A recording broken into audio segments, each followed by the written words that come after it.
aujourd'hui, si on neutralise seulement Joseph Kabila sans pour autant suspendre les activités du parti, ça sera pas du tout, il n'y aura pas d'effet. Donc il faut neutraliser les deux au fait.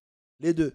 Mais c'est un signal que, non, que le PPRD aujourd'hui, du jour au lendemain, a une force de rebondir au fait. Alors moi je crois que... Nous avons vu depuis sa reprise d'activité, le PPRD a le vent en poupe et aujourd'hui, tout à fait. l'actualité c'est eux. Il faut laisser le PPRD agir et mettre en place l'argument politique pour combattre maintenant le PPRD. C'est ça le problème. Il faut laisser la compétition politique, au fait. Il ne faut pas mettre un parti politique hors compétition politique. Donc, parmi les conséquences, c'est qu'on aura un pouvoir, il n'aura plus de résistance devant lui. Parce que le PPRD est plutôt dans la résistance. Vous savez, le PPRD ne s'oppose pas au régime. Non, vous savez, dans le fond, le PPRD a une légitimité qu'on ne peut pas contester. Donc, il serait obligé d'alléger la suspension, en fait, carrément d'élever la sanction. C'est ça. Ils seront obligés, en fait. La légitimité des PPRD, on ne peut pas la contester. Est-ce que Joseph Kabila serait dans le schéma de prendre le pouvoir par les armes? Ça, on ne le sait pas. Ou de récupérer, parce qu'il doit se prononcer si c'est lui qui est derrière la rébellion. Il doit se prononcer. Et pourtant, Kinshasa l'accuse ou inversement, on a ordonné la poursuite judiciaire de Joseph Kabila.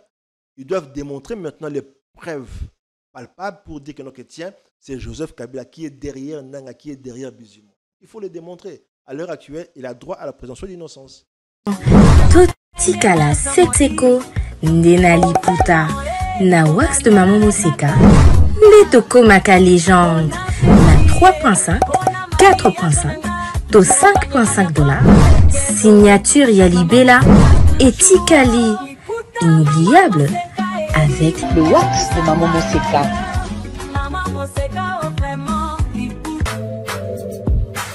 Pour un mariage chic, élégant et de haut standing, voici la salle Continental House Funa. Pour toute conférence, anniversaire, mariage et d'autres cérémonies inoubliables, c'est dans notre salle de fête qui répond aux normes internationales. La magnifique salle Continental House Funa dispose d'une capacité de 500 invités et met à votre disposition la sonorisation, la décoration, bref, tout ce qu'il vous faut pour une nouvelle expérience dans la célébration de vos événements historiques. L'hôtel Continental House Funa dispose en outre d'un service et du matériel de qualité et de haut de gamme. Nous sommes sous l'unité première rue, avenue des Charpentiers, numéro 1444, référence hôpital Achichi. Contactez-nous au plus 243 98 21 05 741 et réalisez vos rêves avec Salle Continental House Funa. Coucou, je suis Tendela, ambassadrice des chaises d'or. Fini les événements avec des chaises qui ne ressemblent à rien. Fini les fêtes ou le deuil avec des chaises qui ne nous honorent pas. Fini les décorations avec des chaises de l'humiliation. Venez vous procurer les plus belles chaises de la capitale à petit prix.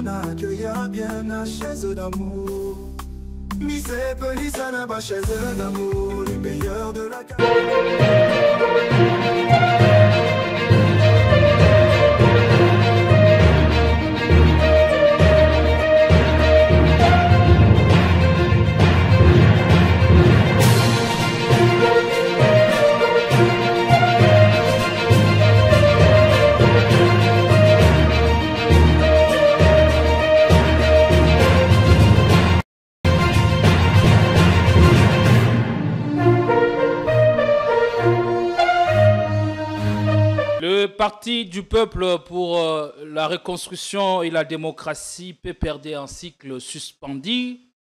Kabila bientôt à la barre pour autre trahison. Quel est le soubassement de cette décision prise par les autorités de Kinshasa? Nous allons en parler, mesdames et messieurs, dans cette émission, puisque vous le savez, l'actualité reste dominée par la vraie faux annonce du retour de l'ancien chef de l'État par la ville de Goma, chef-lieu de la capitale provinciale du Nord Kivu, qui est passé sous contrôle de l'AFC M23 pour Kinshasa. Il y a bel et bien volonté de déstabiliser les institutions démocratiquement établies depuis le décembre 2023 et même on accuse l'ancien chef de l'État d'être de mèche avec l'agression ou de s'allier à l'agresseur, les bouchers de Kigali, Paul Kagame. Nous allons essayer de comprendre ici, nous allons placer cette émission sur un curseur qui n'est pas habituel parce qu'on a l'immense plaisir de recevoir sur ce plateau un politologue au regard de son expérience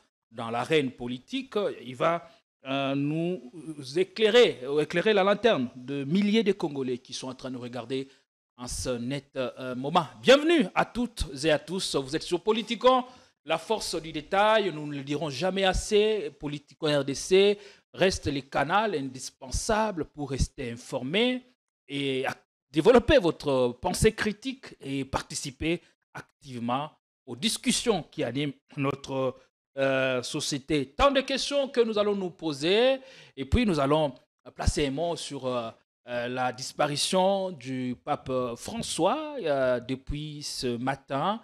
Il est décédé à 88 ans d'âge. Oui, c'est énorme. Nous parlerons de cela. Vatican a communiqué ce matin. Il est déjà dans le bras du Père Céleste. Merci beaucoup. Le monde est en deuil et on plaire celui qui a contribué à beaucoup de choses au sein de l'Église catholique romaine. On a sur ces plateaux le très pertinent Chériba Monyango. Lors de son dernier passage ici sur ce plateau, on a connu quelques petits soucis au niveau de la technique. Nous nous sommes dit on va nous refixer rendez-vous pour bénéficier de sa vista, de sa clairvoyance. Comment allez-vous tout d'abord? Bonjour. En tout cas, je me porte très bien, à merveille. Merci de m'avoir invité encore une fois de plus pour éclairer un peu la population par rapport au sujet qui prévaut. L'homme de l'idéal politique. L'idéal politique, c'est l'axe incontournable en fait. Que retenir de ça en quelques mots? En un mot, c'est quoi? On cherche à mettre en place ce qu'on appelle une corrélation linéaire. C'est-à-dire que l'axe va tirer tout le monde vers l'idéal politique. C'est-à-dire que s'il y a une sorte de sphère de l'idéal politique, et cet élan-là va attirer tout le monde. Vous ne savez pas si les scientifiques me suivent.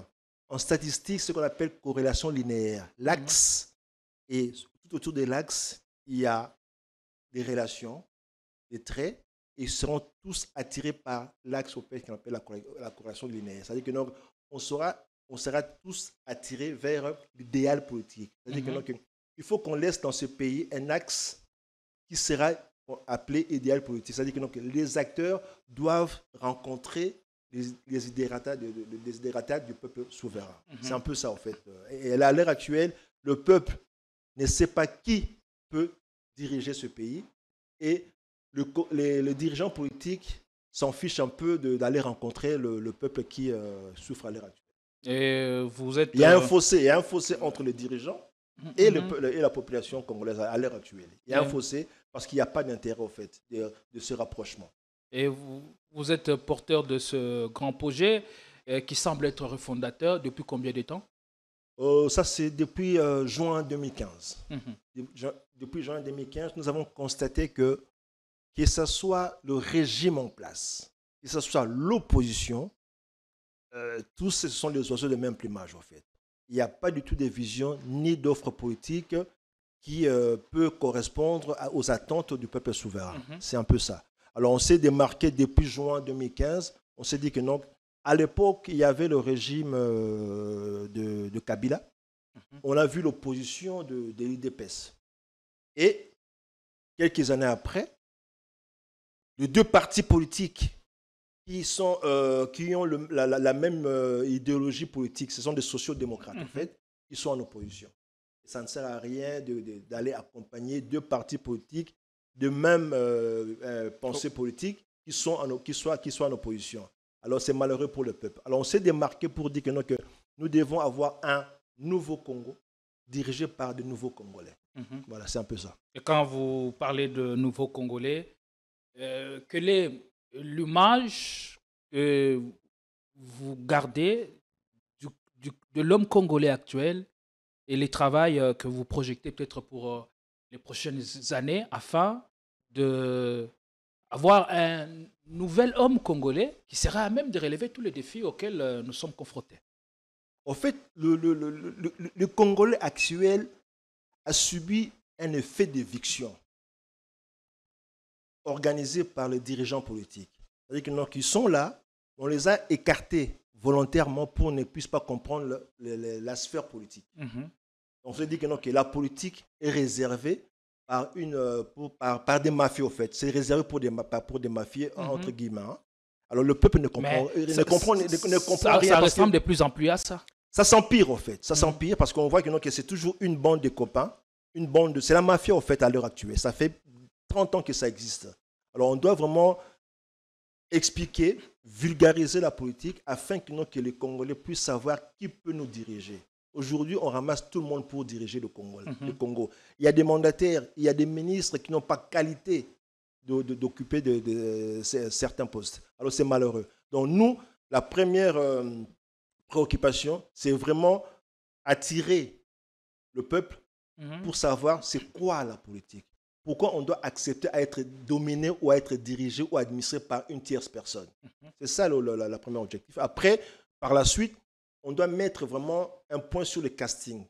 Qui peut être nouveau Congolais? Ce sont des Congolais qui doivent être justes, intègres, avec des compétences et des capacités pour diriger la République et non un royaume ou un parti politique. Quand vous parlez de l'intégrité, de la loyauté, ce sont certes des valeurs cardinales pour lesquelles nous devons militer, mais qui font défaut dans notre pays. Mais c'est ça qu'il faut pallier.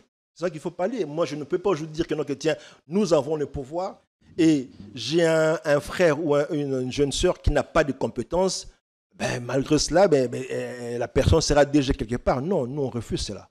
On refuse cela. Moi, je fréquentais les Congolais. Il y a l'intelligence congolaise qui existe. Dans tous les domaines. Voilà, dans tous les domaines. Il faut savoir maintenant où trouver les élites de demain. Mais on sait déjà, et les élites de demain pour diriger le Congo sont tous prêts. Ça semble être un projet fascinant qui subjugue plus d'un Congolais à vous entendre parler. Mais la grande question, c'est savoir comment ces combats résonnent au sein de l'opinion publique. Vous savez, quand on fait de la politique, et à l'intérieur de la politique, il y a un noyau qu'on appelle le pouvoir. Alors, il faut expliquer aux Congolais qu'il faut un nouveau pouvoir dans ces pays. Comment attirer maintenant les Congolais à vous écouter? Parce que le comportement des humains n'ont pas du tout trop de différence avec les animaux. Hein. Donc, si vous voulez comprendre la politique... L'homme est défini au départ comme un animal. Un animal pensant. Voilà, parce qu'entre l'être humain et l'animal, il y a ce qu'on appelle la raison. Mais le comportement, l'instinct des hommes politiques, c'est pareil que les instincts de fauves, au fait, quand on regarde dans la forêt. C'est-à-dire que les fauves qui sont là à l'intérieur sont toujours accueillis par n'importe quelle bête qui sont autour. Vous allez voir, quand un fauve arrive dans la forêt, tous les animaux qui dépendaient d'un grand lion, et dès que le grand lion est parti, ils embrassent tout le monde. C'est-à-dire qu'aujourd'hui, il faut signaler qu'il y a une nouvelle force qui est en gestation et qui ne va pas tarder aujourd'hui à venir vous rencontrer. Voilà, c'est ça. Allez. Mais après, quels sont les moyens, les techniques? Ça, c'est encore des secrets. Ça, c'est encore des secrets. Vous ne pouvez pas tout déballer ici. Voilà. Pour ceux qui aimeraient en savoir plus, eh bien, vous n'avez qu'à nous contacter. Puis, on verra comment vous mettre en contact avec Chéribin Monyango. Il est politologue et porteur d'un grand projet dénommé Idéal politique. Idéal politique, c'est-à-dire il y a une triple mission, double mission, participer à avoir un projet politique, idéologique. L'idéal politique, c'est un instrument pour atteindre l'objectif. Mais le but aujourd'hui, c'est rassembler des Congolais qu'on appelle de nouveaux Congolais autour de la République pour gérer la République avec quel instrument, un levier qu'on appelle l'idéal politique. C'est un peu ça. Allez, merci beaucoup.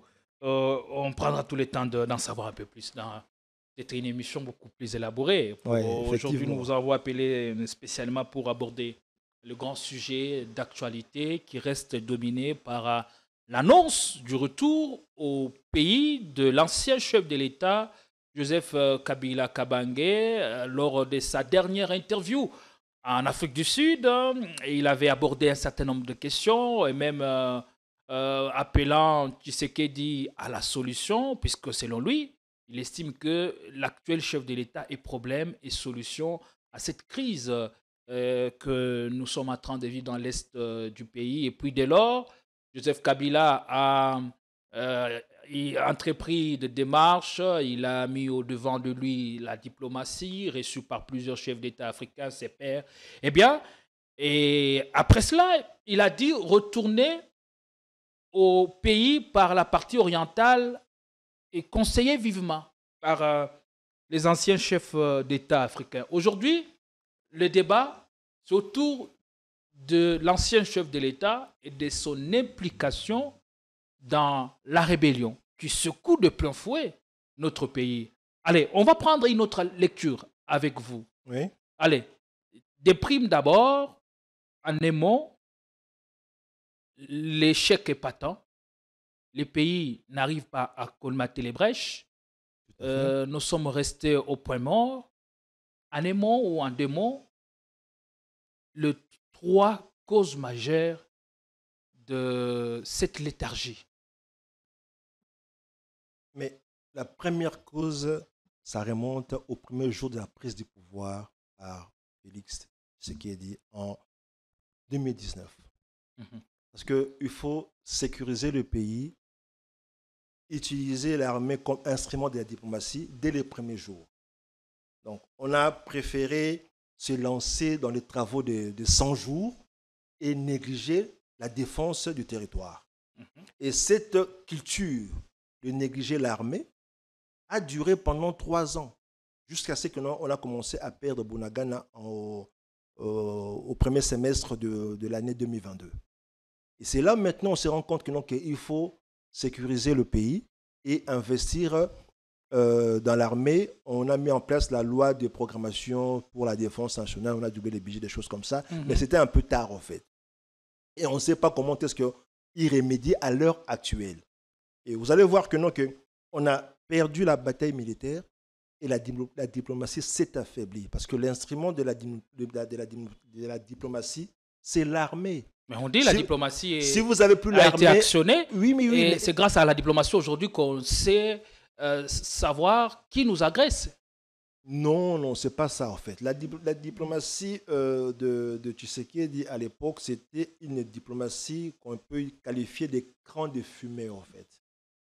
On cherchait à avancer dans la diplomatie parce qu'on n'avait pas du tout l'instrument pour faire valoir qui peut peser au niveau de la diplomatie. Parce que quand on dit que tiens, moi j'ai la capacité de vous battre, raison pour laquelle je vous demande de vous tenir à 3 mètres de moi, c'est parce qu'on est sûr par rapport à sa diplomatie, à son armée. C'est-à-dire que quand on va en diplomatie, parce qu'on est fort militairement. Et c'était un écran de fumée en fait. On nous trompait dans la diplomatie croyant que oui, on peut faire face dans la réalité si jamais il y a la guerre. Vous avez compris maintenant pour dire que cette diplomatie était un écran de fumée. En réalité, on n'avait pas du tout la capacité militaire pour rejoindre la force diplomatique à l'époque qu'on exerçait. Vous allez voir qu'aujourd'hui, tout est révélé. On dit que l'armée s'est affaiblie. La diplomatie congolaise aujourd'hui est moins arrogante qu'il y a quelques années. Vous allez voir que ça s'est arrêté à l'obtention de la résolution de 2773. À part ça, après là, il n'y a plus rien. Il n'y a plus rien. On attend maintenant le gouvernement républicain américain puisse venir nous aider. Il n'y a plus rien parce qu'on ne fait plus assez d'efforts, justement, ou on n'a plus rien à dire. Cause de la complicité de la communauté internationale. Il n'y a pas de complicité, il n'y a plus rien à dire, au fait. On parle en diplomatie quand on a une armée forte. C'est où je dis que la diplomatie est forte quand on a une armée aussi. Donc on ne peut pas forte. Parler de l'armée sans parler de la diplomatie. On ne peut pas parler de la diplomatie sans avoir une armée forte. Ça. Alors maintenant, comme on s'est dit qu'on est affaibli, et de surcroît, par effet de ricochet, la diplomatie aussi est moins arrogante qu'il y a quelques mois. On laisse la place maintenant à l'Américain Trump venir signer des contrats avec la RDC en contrepartie, nous garantir la sécurité afin de récupérer les territoires perdus. C'est ça, on peut en fait. Et quelle est la conséquence d'une diplomatie déséquilibrée, comme nous le constatons? La conséquence... Ouais, allez-y. Mais la conséquence aujourd'hui est que on n'a plus de mots à dire, même au niveau de l'Union africaine, pour dire que si jamais vous ne demandez pas à Nanga ou à Consort de quitter notre territoire parce que nous sommes en train de chercher une négociation diplomatique, demain on va faire feu. C'est ça, au fait. Parce que la conclusion de la démocratie, c'est quoi? Si vous n'obéissez pas, demain, on va faire feu. C'est ça. Mais ils ont plus ce mot-là à dire. Que nous, on demande à ce que Nanga, d'ici, par exemple, au 30 juin, puisse libérer les territoires perdus. Au 1er juillet, nous allons lancer l'offensif. Avec quels moyens militaires? C'est-à-dire que la diplomatie s'est affaiblie parce qu'il n'y a plus d'armée. Et cela étant, dans la conduction actuelle, si on décidait d'aller à la table de négociation avec... le rebelle, la RDC a quelle chance de s'en sortir avec gain de cause? Le BABA en politique, même dans l'art de guerre, c'est quand vous n'avez plus la capacité de mener une guerre, il faut aller négocier. Donc là, aujourd'hui... Toute guerre finit par non, pas des négociations. Oui, mais on gagne l'espace avant d'aller négocier. Raison pour laquelle Nanga a voulu gagner de l'espace pour aller bien négocier. Parce qu'on ne pouvait pas négocier à Massissi. Mais maintenant, on vient négocier tout en ayant le Bukavu et Goma. Vous avez vu? Aujourd'hui, si on veut avoir la force, si on veut avoir la force pour aller dire que tiens, on va pousser les pions le jour de la négociation, il faut récupérer au moins Bukavu et Goma. Et afin de négocier avec les envahisseurs, si au moins ils sont au niveau des Massissi. Mais là, la négociation aujourd'hui, on ne peut pas aller en négociation. Si le gouvernement de Félix va en négociation, il faut savoir qu'il sera perdant.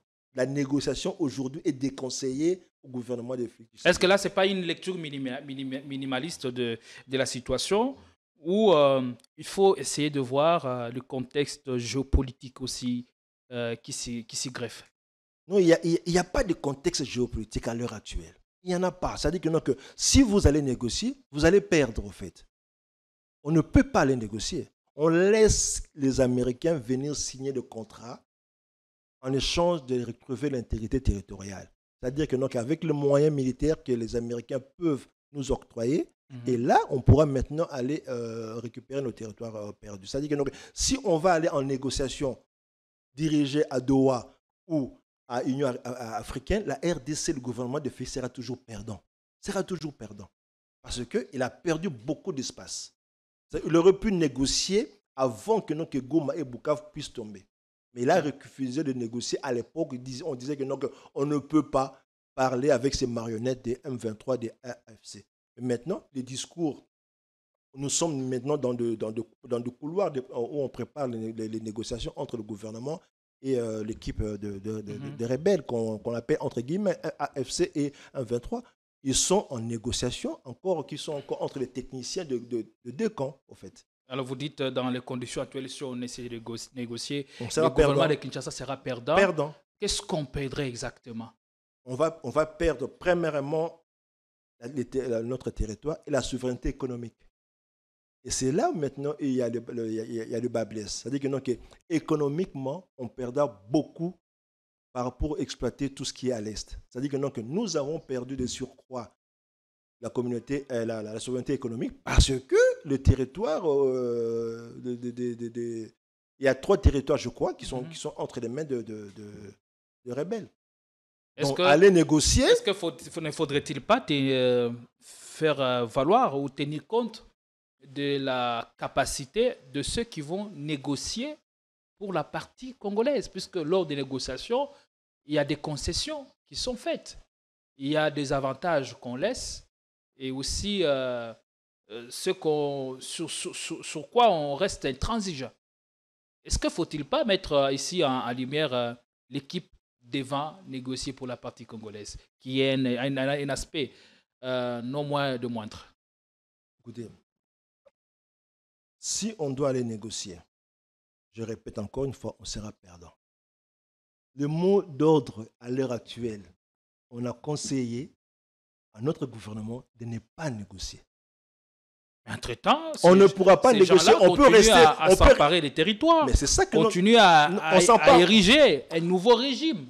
Vous savez, à un moment donné, on a voulu prendre Walikale, mais ils sont sortis parce que il y a l'espace minier, il y a un carré minier qu'on exploite, je crois, l'étain, c'est ça, hein, l'étain. Nous sommes 3e producteur. Et le conseiller spécial de Trump a ordonné la reprise tout de suite de l'exploitation. Vous avez vu? C'est-à-dire que vous ne touchez pas ces territoires et que l'exploitation minière de l'étain puisse démarrer dans l'immédiat. Avant même le retour des États-Unis, le lendemain, on a commencé l'exploitation. Donc, on a compris que non, qu'on ne va plus aller négocier avec les autres parties. Donc, nous, le gouvernement du Tshisekedi, qu'est-ce qu'il attend? Cherche à signer le contrat et ça sera le statu quo à l'heure actuelle. On ne va pas bouger et on ne va pas aller négocier. Les histoires de Fort et Adema, c'est du remplissage pour rien. C'est-à-dire qu'il n'y aura pas du tout quelque chose qui va sortir de là-bas. Est-ce que sera-t-il réussir là où son prédécesseur, Joao Lourenço, a échoué? Non, lui aussi va échouer brillamment, même plus, brillamment. Je vous dis, quand je dis brillamment, ça sera vraiment ça sera monumental son échec. On ne peut pas. Vous savez, ce qui représente à l'Est, c'est beaucoup en fait, c'est beaucoup. Comment est-ce qu'on a investi? Parce qu'ils sont redevables. Hein. À l'Est, on ne fabrique pas des armes. Quand on mène une guerre, on vous avance, on vous donne des matériels militaires et vous allez payer après. Comment les rebelles vont payer les matériels déjà avancés par rapport à leur origine? On ne connaît pas les origines en fait. La guerre a un coût énorme. Si on dit à Nanga aujourd'hui, Fort et Adema, essaie de convaincre Nanga et Bizumwa de quitter le territoire, mais quel sera maintenant le moyen donné à Nanga et à Bizumwa de réparer maintenant les dommages perpétrés et de payer le chèque pour les fournisseurs d'armes? Ils ne sont pas. Donc, ils doivent laisser au moins l'exploitation aux compagnies pendant 1 à 2 ans. À 2 ans, en fait. À 2 années, en fait. Donc, on laisse la première année et la deuxième année, on les laisse exploiter et récupérer un peu l'investissement militaire par rapport au matériel perdu, en fait. C'est ça, en fait. Là, on ne dira pas. Hein, on ne va pas dire. Je vous dis que vous allez voir, depuis le 28 janvier et jusqu'au 28 janvier 2026, on risque de rester dans la même situation. Bon. Oui. Vous allez voir. On reviendra ici pour vous dire que ça fait 1 année, on n'a pas encore récupéré Goma. C'est bien important que les décideurs prennent en compte les analyses qui sont faites sur ce plateau par Chéribé Monyango. Alors, avant ça, avant qu'on prenne cet élément avec la complicité de la régie, vous avez parlé de matières, de ressources minérales dont dispose à foison notre pays.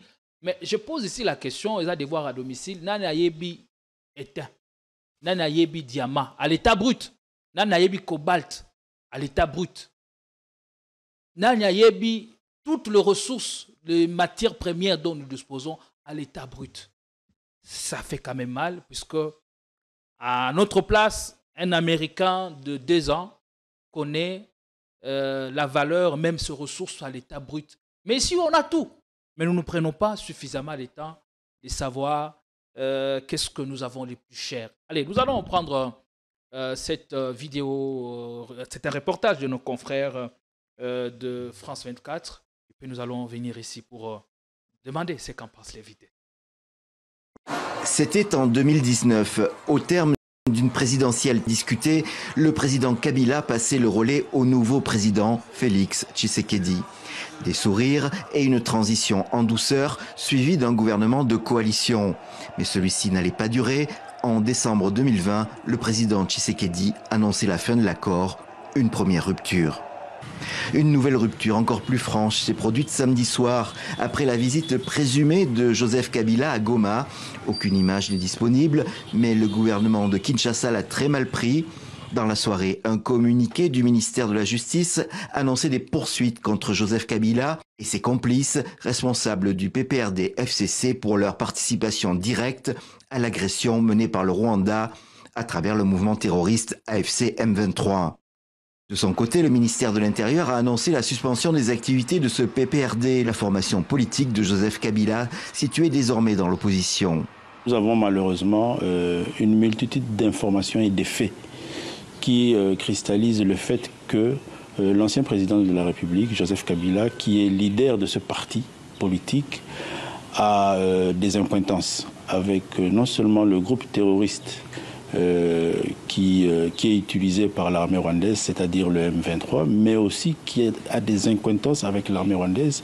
Il a séjourné à plusieurs reprises au Rwanda, à Kigali. Au PPRD, on parle d'acharnement contre l'ancien président pour le dissuader de rentrer au pays, niant même son passage à Goma, un voyage qu'il a annoncé mais sans donner de date. C'est Kabila qui fait peur en réalité, parce qu'il est innocent dans tout ça, même toutes ces affabulations sur son entrée à Goma. En réalité, c'est une fabrication du régime. L'objectif, c'est quoi? Instrumentaliser la crise qu'ils ont créée eux-mêmes avec les M23 et les autres, manipuler l'opinion. Avec ces directives, le gouvernement s'aligne sur la position du président Tshisekedi. Il a accusé plusieurs fois son prédécesseur d'être derrière la rébellion AFC M23. Dès cette semaine, la justice devrait se saisir des poursuites demandées par l'exécutif. Voilà, ça c'est les beaux vieux temps, des images émouvantes de nos confrères de TV5 Monde. Allez, nous allons faire un effort de dépassionner les débats. C'est la raison de votre présence sur ce plateau. Question directe, qui est responsable de la crise dans l'est du pays, selon vous? Les acteurs politiques actuels, que ce soit dans l'opposition ou le régime en place, ils sont tous responsables. Et les Congolais en ont marre de se faire passer comme étant des victimes, des esclaves de conflits des dirigeants politiques. Comment se sont-ils rendus coupables? Mais le Congolais est victime, je ne peux même pas dire quoi que ce soit. S'il y a des victimes, c'est qu'il y a des coupables quelque part. Ce que je dis, comment ces Congolais-là, les acteurs politiques en général, sans appartenance quelconque du camp politique, se sont rendus coupables de la crise sécuritaire dans l'est du pays. Non, eux ils n'ont pas cette perception en fait. Pour eux, ils ne sont pas des coupables. Ce que vous pensez, c'est nous, le peuple, on peut qualifier qu'ils sont coupables par rapport à cette, comme étant instigateurs de ce qui se passe à l'Est. Mais dans leur perception, non. Moi, je suis dans ma ligne et j'ai raison. En fait, c'est l'autre qui a tort. En fait. C'est ça le problème. Mais nous, on doit se prendre en charge. C'est-à-dire qu'on doit dire stop. Stop à tout le monde. On doit dire stop à Kagame. On doit dire stop à Bizimwa. On doit dire stop à Nanga. On doit dire stop au régime de Félix. Parce que le peuple congolais a droit à la sécurité. C'est un droit, en fait. Que je dois marcher paisiblement. Je dois être libre de faire des mouvements de va-et-vient. Et on doit me garantir que un citoyen lambda a le même droit de sécurité que le président de la République, que le ministre de l'Intérieur.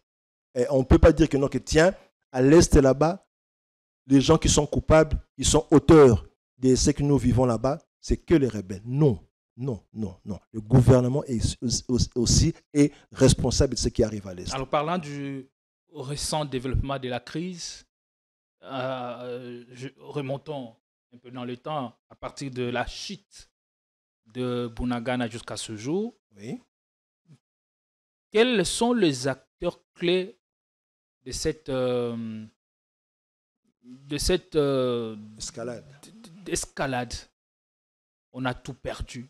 Des territoires entiers sont passés sous contrôle de l'ennemi.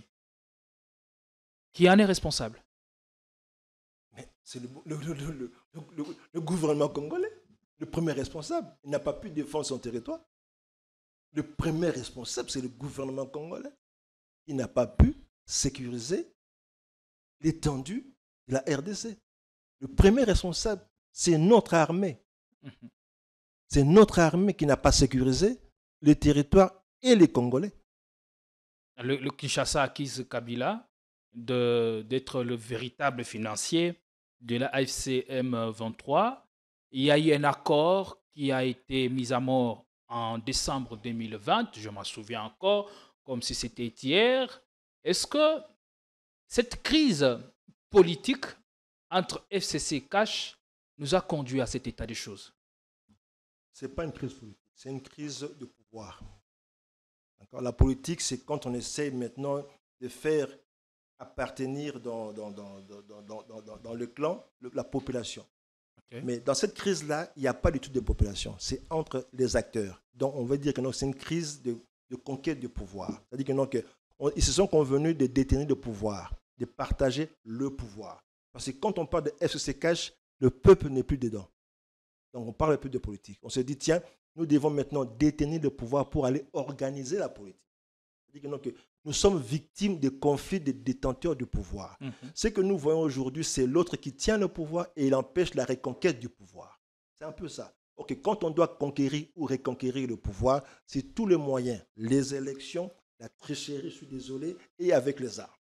Mais dans quel objectif? Comme on dit, tous les moyens sont bons. Quelles sont les trois voies par lesquelles on peut accéder au pouvoir? Détenir le pouvoir. On accède au pouvoir. C'est-à-dire que nous devons aujourd'hui, par rapport à l'avancée de ce qui s'est fait depuis 92, à la fin de 92 au niveau de CNS, on s'est dit que on ne peut plus conquérir le pouvoir au Congo avec les armes. On avait déjà un élan avant que l'AFDL puisse arriver ici. Donc nous devons refuser la conquête du pouvoir par les armes. Et ce que nous voyons ici, le conflit entre FCC et Cash, ou le conflit entre le régime de Tshisekedi et de l'autre côté de Kabila, c'est le pouvoir. Ils se battent pour le pouvoir et non la politique. Les deux camps s'en fichent de la population. Et quand vous voulez inclure la population à l'intérieur des actions politiques, on parle maintenant de la politique. Est-ce que cette lutte de pouvoir a exacerbé la crise? Tout à fait. C'est-à-dire que l'excès, il cherche à tout prix à casser le pouvoir de l'autre et à ravir le pouvoir de l'autre en même temps. Donc, on ne parle plus de politique. C'est le pouvoir, le combat qui est entre les deux camps, c'est la conquête du pouvoir. Il veut que l'autre puisse faire tomber l'épée ou ravir son épée afin de diriger maintenant le Congo. C'est ça le problème. C'est-à-dire que nous sommes victimes. La politique des Congolais s'est arrêtée le jour où on avait voté en décembre 2023. Après, l'organisation de la politique suit la façon dont le pouvoir est détenu. Alors, vous avez dit qu'ici au Congo, nous avons décidé que personne ne peut plus prendre le pouvoir par la voie d'armes. Oui.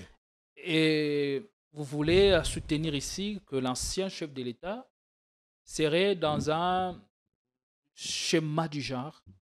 Vous avez bien fait mention de cela. Et quelle lecture faites-vous de l'article 64 qui est interprété diversement ici à Kinshasa? Écoutez, l'article 64 est mal interprété. Déjà, on a vu Nanga qui disait qu'il a brandi il a brandi, c'est-à-dire qu'on peut recourir à l'article 64, le fait qu'il y ait usurpation du pouvoir suite à la mauvaise organisation des dernières élections. Donc, en ce moment-là, ça revient aussi aux élections de 99 où il prétendrait qu'il y a eu aussi fraude par rapport aux élections de 2019. Donc, en un mot, on ne peut plus utiliser les armes en fait pour conquérir le pouvoir. Ça, on ne peut pas. C'est-à-dire que si Nanga veut conquérir le pouvoir, il y a l'opposition ici à l'intérieur, il y a des Sessanga, Alain Boulodjoa, il y a tout le monde qui cherche à vraiment à lutter face au régime de Tshisekedi et non d'aller chercher à prendre les armes. Vous allez prendre les armes pour finir faire quoi avec les armes? Vous croyez qu'un jour Nanga et consorts peuvent arriver jusqu'à Kinshasa? Non.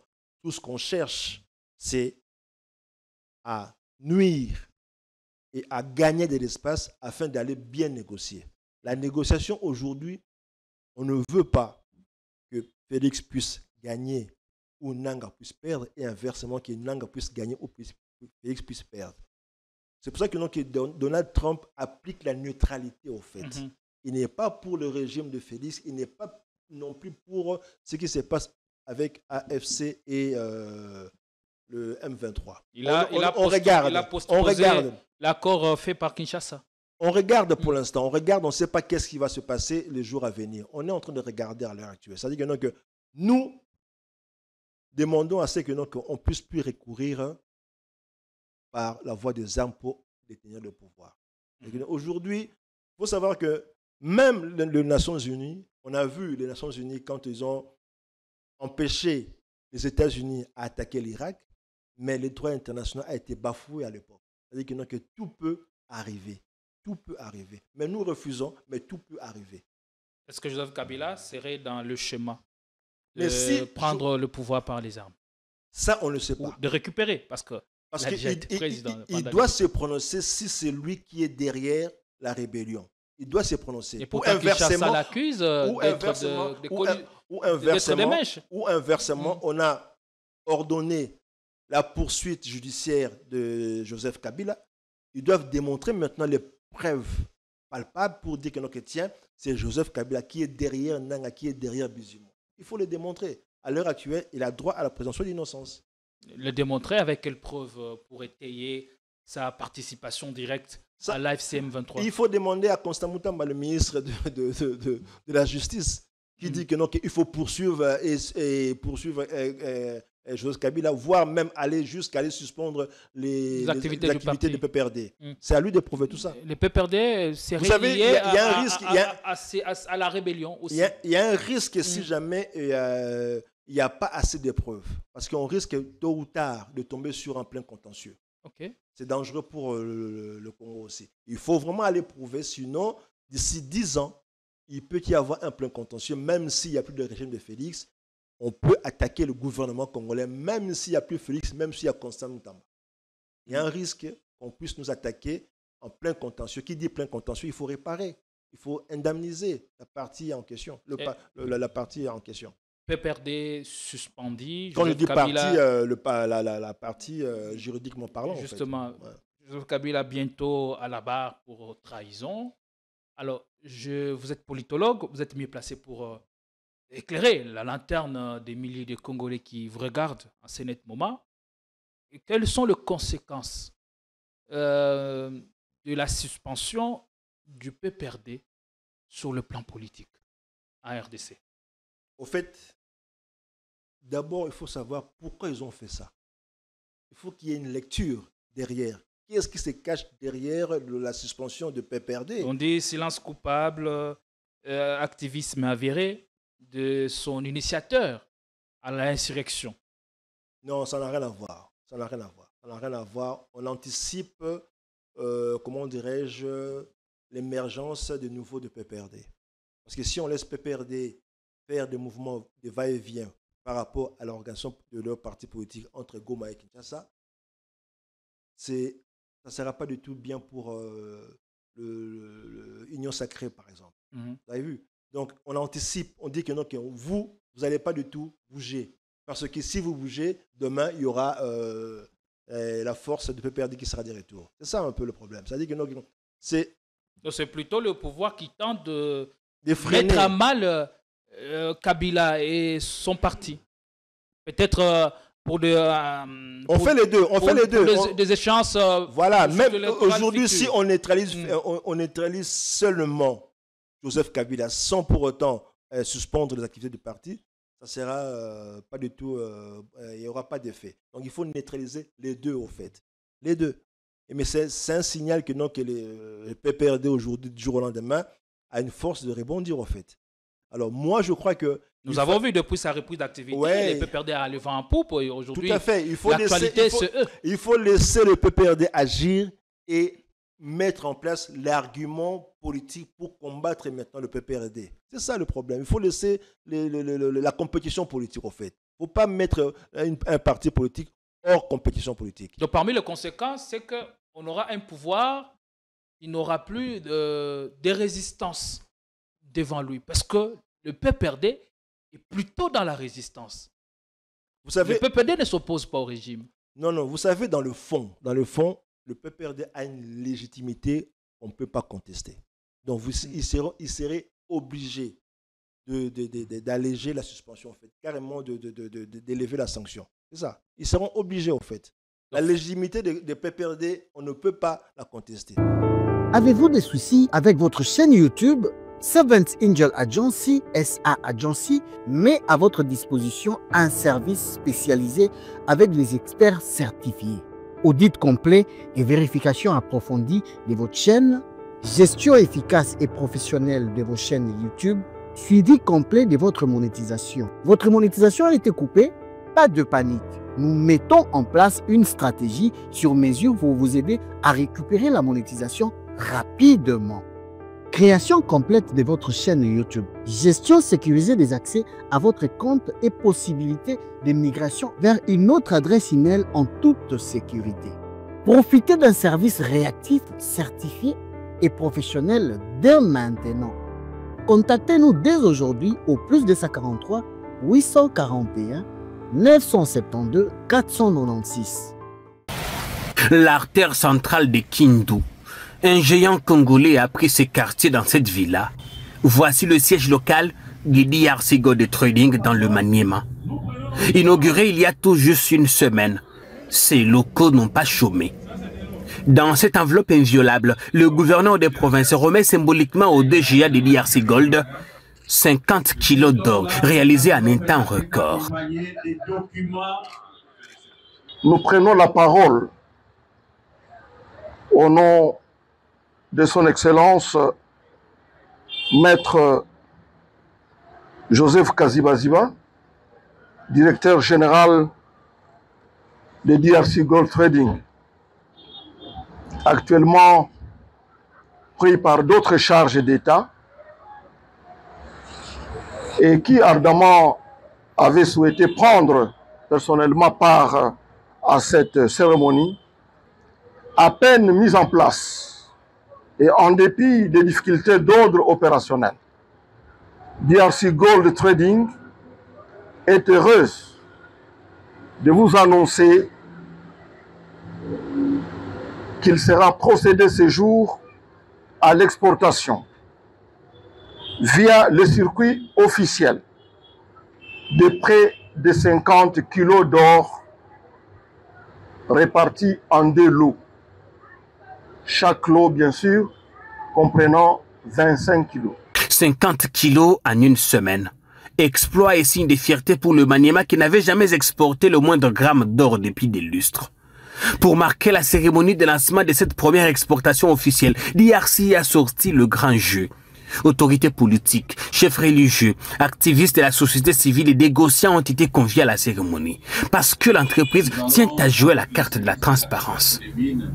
L'événement de ce jour est très particulier dans l'histoire de la province du Maniema qui, en dépit d'énormes potentialités minières et d'intenses activités d'exploitation artisanale et à petite échelle, n'a pas, jusqu'à présent, exporté un seul gramme d'or au cours des années dernières à cause d'un fléau qui gangrène le secteur minier, non seulement de cette province, mais pratiquement de tout notre pays. Il s'agit essentiellement de la fraude et de la contrebande. Fraude et contrebande, des obstacles majeurs qui font échapper chaque année du circuit officiel au moins 5000 tonnes d'or vendues illégalement dans des pays voisins. La création de l'IRC est une solution sur mesure envisagée par le chef de l'État afin que les richesses du pays profitent d'abord aux nationaux et qu'elles ne servent ni au blanchiment des capitaux, encore moins à financer du terrorisme. Le Maniema vient de réaliser un grand exploit, étant donné que DRC Gold Trading n'avait jamais eu à réunir une telle quantité dans toutes les autres provinces où elle est installée dans un temps record.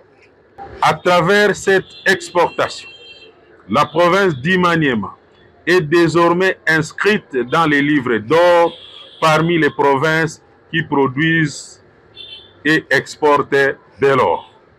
Mes remerciements s'adressent au président de la République, chef de l'État, son Excellence Félix Antoine Tshisekedi Tshilombo, qui a pris l'initiative de créer la société DRC Gold Trading je le dis sans peur d'être contredit, c'est parmi les meilleures décisions économiques qu'aient prises les chefs de l'État durant ce mandat.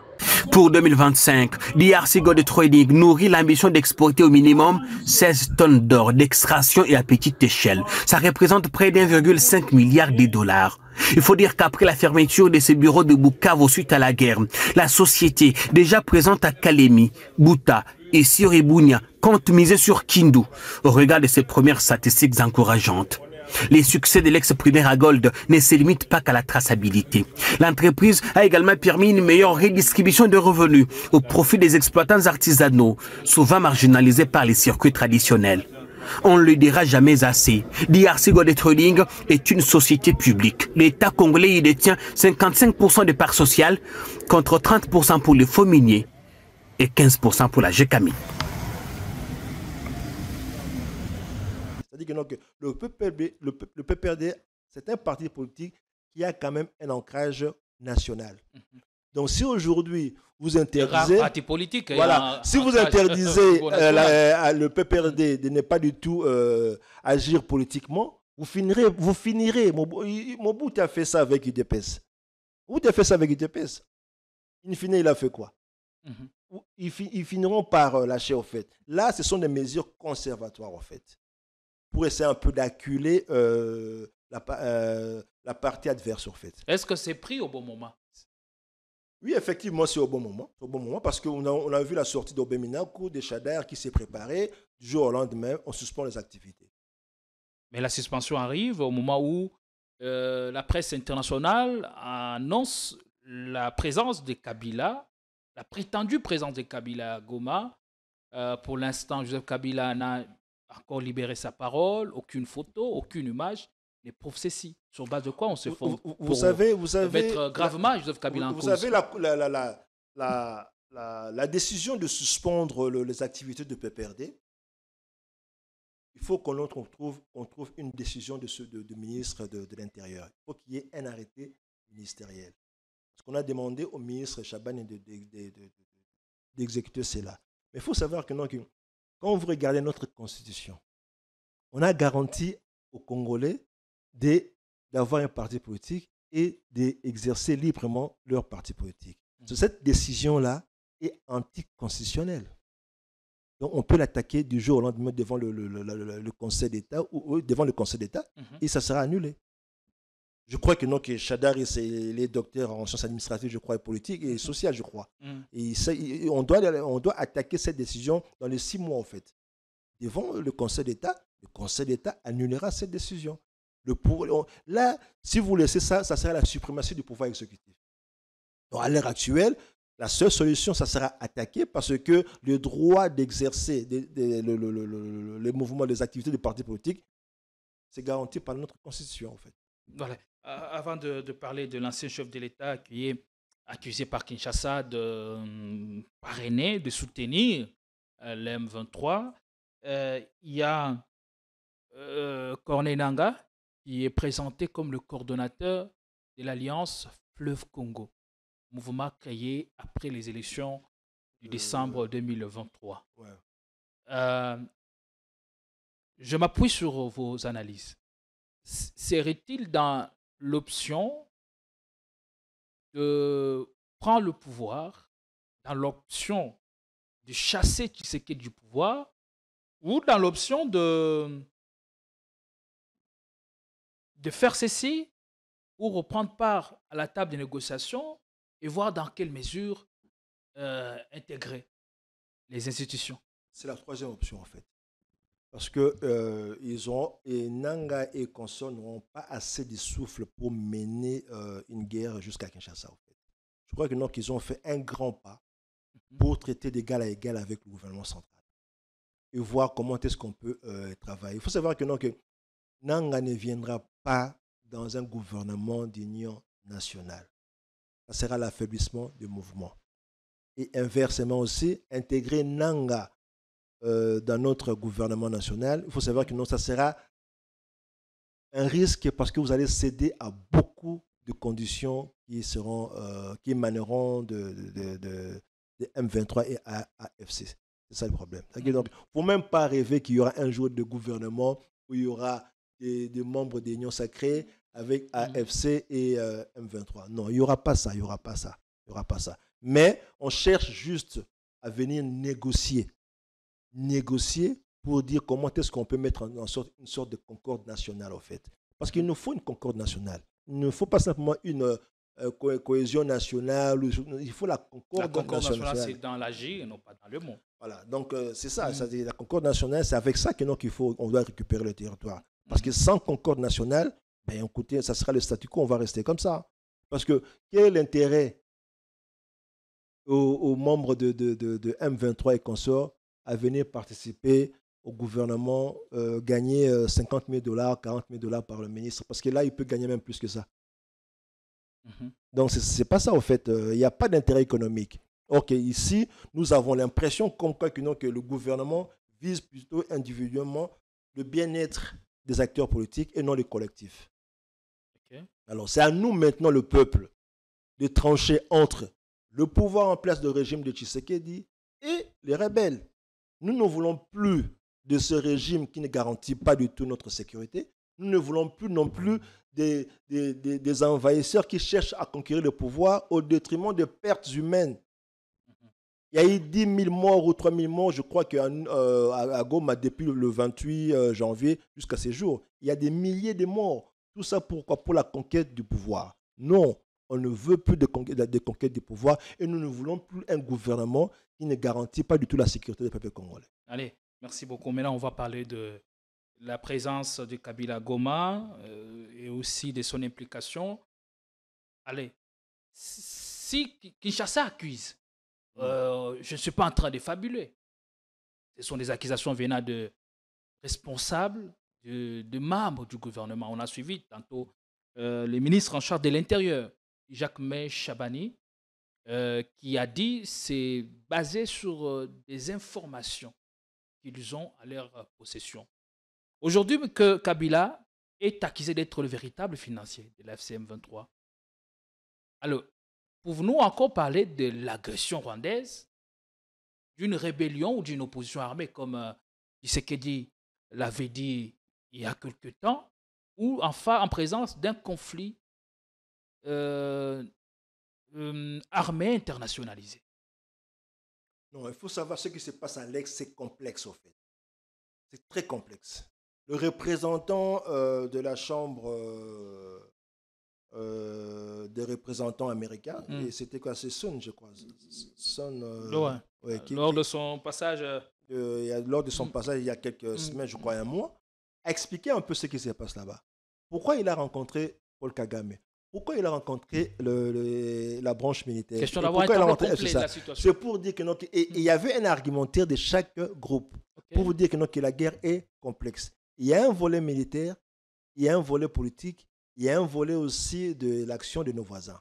C'est-à-dire que là, aujourd'hui, le gouvernement central fait face à une nébuleuse. Voilà. Donc, il y a un problème qui doit ranger avec les militaires de M23.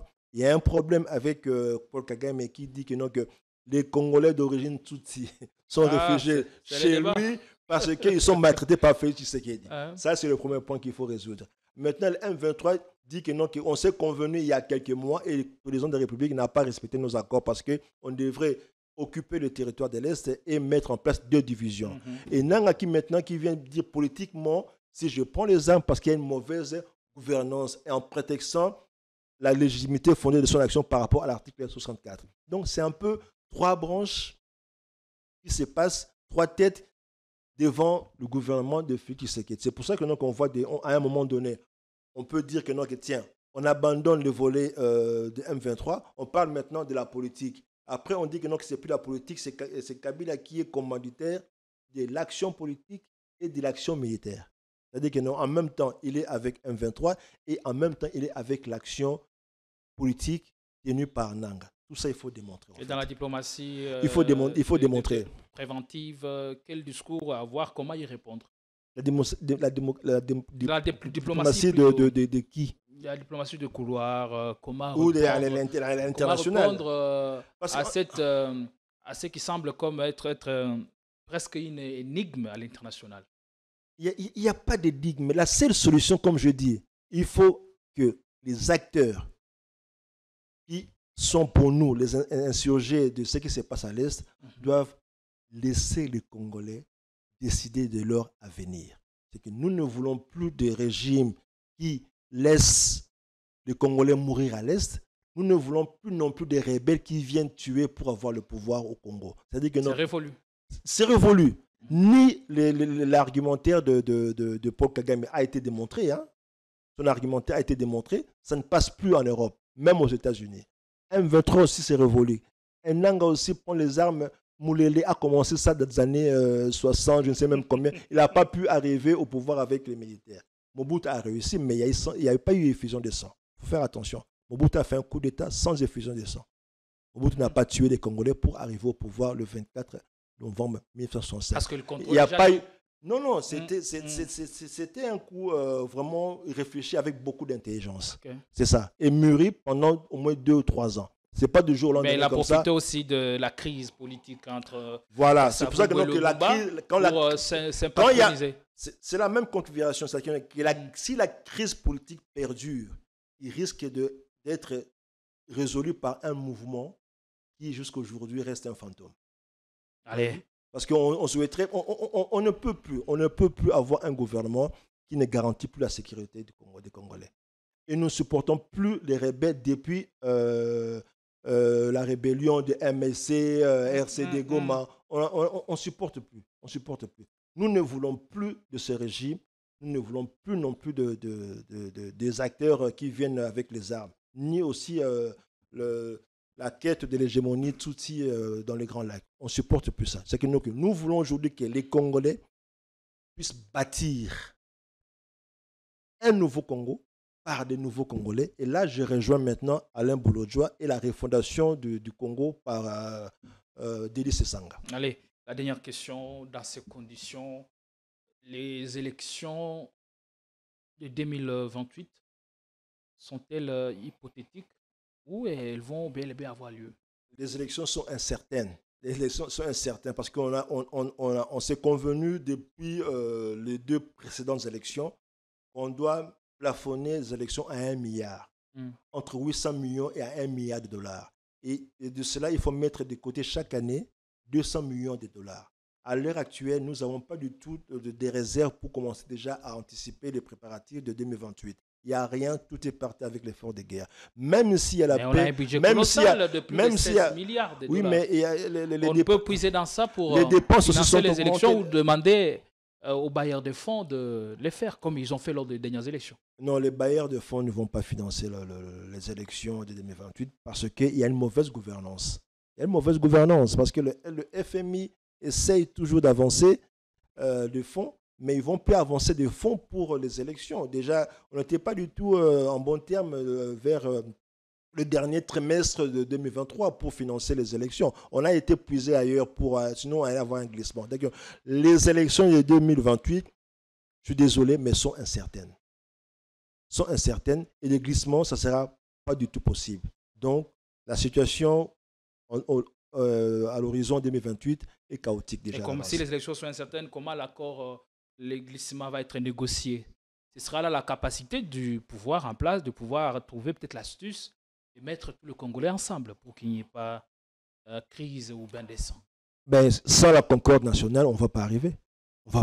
Il faut qu'il y ait une concorde nationale afin qu'on puisse atteindre l'idée que le peuple congolais puisse accepter que le gouvernement, le régime de Tshilombo puisse glisser. Mais on ne pourra pas glisser sans pour autant qu'ils mettent les Congolais tous autour d'une même table. Allez. Pour dire qu'il n'y a pas du tout de sous pour organiser les élections. Merci beaucoup. Nous avons eu l'immense plaisir de recevoir les très immenses, si permettez-moi l'expression, Chéribé Mouniango. Vous êtes politologue.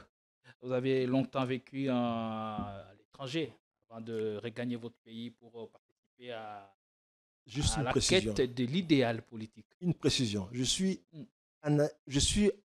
en premier lieu un observateur de la vie politique depuis 1991. Oh, plus de 30 ans oui. déjà. Après acteur politique. On a eu un parti politique avec Moïse Monidela. Ça, c'était dans les années 96. Et je suis passé par MLC et j'ai quitté MLC en 2011. Et de là, jusqu'à aujourd'hui, je suis analyste politique et mes conclusions de ne pas du tout être avec le régime ou l'opposition, ça date de 2015 et là où on a mis en place une offre politique qu'on appelle le Rassemblement des Nouveaux Congolais pour la République, une nouvelle République. Donc nous sommes pour la 4e République, mais pas avec le régime de Tshisekedi. La 4e République qui passe inéluctablement par la mise à mort de cette constitution du 18 février 2006, ça fait débat. Débat sur le fédéralisme, sur le changement de la constitution. Et il faut une 4e. On reviendra un jour sur ça. Avec ça. Merci beaucoup. C'était un plaisir de vous avoir sur ces plateaux. Mesdames et messieurs, nous vous fixons rendez-vous très très prochainement avec la même dose de plaisir et toute la grande équipe sera mobilisée pour vous servir ici. C'est les détails. Vous avez bien raison de nous regarder, de nous suivre. Je pense que la déception n'a pas été avec vous. Allez, bonsoir chez vous. Inch'Allah.